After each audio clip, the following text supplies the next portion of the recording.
తెలంగాణ రాష్ట్ర వినియోగదారుల సంస్థ అధ్యక్షుడిని.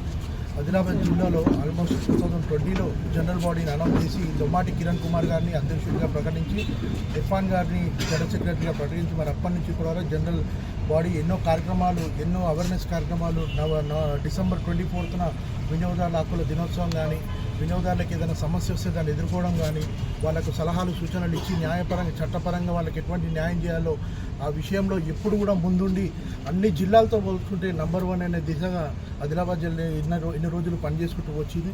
మరి ఈరోజు ఫుల్ ఫ్లెడ్జ్గా ఉమెన్ వింగ్ యాక్టివేట్ చేసినందుకు హేమావతి గారిని మొన్ననే మన స్టేట్ ఆఫీస్కి వచ్చినప్పుడు ఆదిలాబాద్ జిల్లా ఉమ్మడి జిల్లా ఇన్ఛార్జ్గా ప్రకటించడం జరిగింది. ముందుగా ఆమెని ఆ రోజు మేడం కొంచెం మిస్ అయింది. ఇవాళ ఆమెని సిఆర్ఓ ఫ్యామిలీలకి ఇన్వైట్ చేస్తూ ఆమెకి కంగ్రాచులేషన్ చెప్తున్నా. ఉమ్మడి జిల్లా ఇన్ఛార్జ్గా ఆమెని కన్జ్యూమర్ రైట్స్ ఆర్గనైజేషన్ నుంచి ప్రకటించడం జరిగింది. సో ఈ దిశగా మేము తెలంగాణ వ్యాప్తంగా 33 జిల్లాలో సంస్థని యాక్టివేట్ చేసి ఇప్పుడు ఆల్మోస్ట్ 10 జిల్లాలో సిరిసిల్ల కానీ, సిరిసిల్ల సిద్దిపేట, కరీంనగర్ ఉమ్మడి జిల్లా, ఇటు మహబూబ్నగర్ ఉమ్మడి జిల్లా, ఆదిలాబాద్ ఉమ్మడి జిల్లా, ఇట్లా వరంగల్ సైడు సిద్దిపేట, యాదాద్రి జిల్లా ఇవన్నీ కూడా కవర్ చేయడం జరిగింది. అన్ని జిల్లాలలో విజయవంతంగా సంస్థ వినియోగదారులకు న్యాయం చేసే విధంగా పనిచేస్తుంది.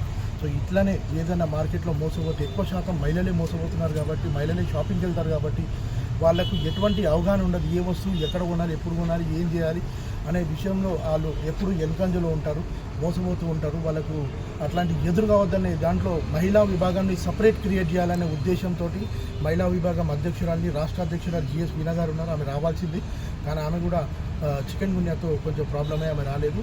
నెక్స్ట్ కార్యక్రమానికి ఆదిలాబాద్లో వీణా గారు కూడా